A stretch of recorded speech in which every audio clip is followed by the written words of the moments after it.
বাংলাদেশে ফ্যাসিবাদ বিরোধী গণতান্ত্রিক আন্দোলনের সংগ্রামের একটা উজ্জ্বল নক্ষত্র। অনেকেই তার সাথে যারা আন্দোলনে শরিক ছিল অনেকেই জীবন দিয়েছে, শহীদ হয়েছে, আহত হয়েছে, পঙ্গু হয়েছে, কিন্তু তারেক অনেকবার এই ফ্যাসিবাদের জাতাগুলো পিষ্ট হয়ে রিমান্ডে সীমাহীন অত্যাচারে ভুগে তার হাতে এই হ্যান্ডকাপের জায়গায় পছন্দ ছিল, অপরিসীম অত্যাচারের শিকার হয়েছে, নির্যাতনের শিকার হয়েছে। সেই তারেকের প্রতি এই জাতির সহানুভূতি আছে, আমাদের সকলের সহানুভূতি আছে। এই গণতান্ত্রিক আন্দোলনে একটা সামনের দিনে যাতে একটা দল গঠন করে ভূমিকা রাখতে পারে এবং গণতান্ত্রিক রাষ্ট্র বিনির্মাণে তারা ভূমিকা রাখতে পারে, সেই জন্য একটা দল রেজিস্ট্রেশনের জন্য তারা নির্বাচন কমিশনে আবেদন করেছে। দীর্ঘ অনেক প্রক্রিয়ার মধ্য দিয়ে শেষ পর্যন্ত তাকে জানানো হলো যে তার আবেদনটা বিবেচিত হচ্ছে না। আমরা দেখেছি অনেক রাজনৈতিক দল রেজিস্ট্রেশন পেয়েছে এই অন্তর্বর্তীকালীন সরকারের সময়ে, যেহেতু দেশে ন্যায় বিচার প্রতিষ্ঠা হয়েছে, আমরা আইনের শাসন প্রতিষ্ঠা করার জন্য সংগ্রাম করছি।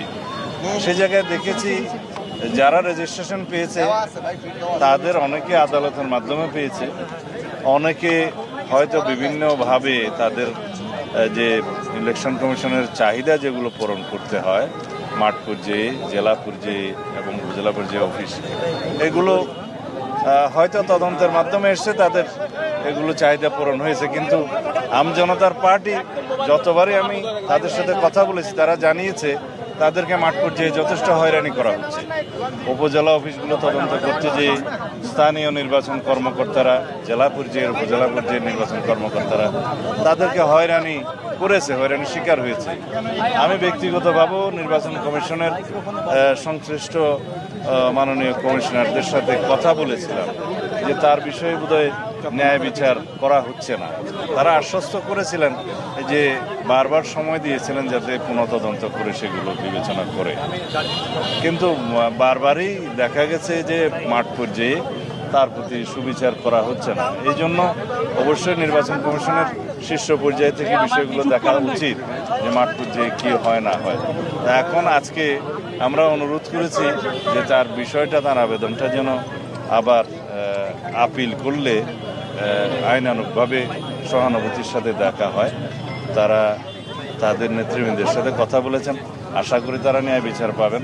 আমি যেহেতু তারেকের শারীরিক অবস্থা অত্যন্ত নাজুক খবর পেয়েছি এবং ঝুঁকিপূর্ণ অবস্থায় আছে, সেজন্য তাকে অনুরোধ করে আজকে তার অনশন ভাঙাতে এসেছিলাম। আমাদের কথা রেখেছে, সে অনশন বন্ধ করে এখন তাকে হাসপাতালে আইসিইউতে বোধহয় নিতে হবে তাকে। এটা কি বলে যেন নিবিড় পর্যবেক্ষণে রাখতে হবে, তার শারীরিক অবস্থা আসলেই খারাপ। তো আশা করি সে সুস্থতা পাবে খুব শিগগির এবং তার রেজিস্ট্রেশনের বিষয়টি আইনানুগভাবে যেন সহানুভূতির সাথে বিবেচনা করে সেই আবেদন আমরা রাখছি নির্বাচন কমিশনের কাছে। ধন্যবাদ। তাহলে কি এখন আদালতে যাচ্ছে তারা আমজনতা পার্টির?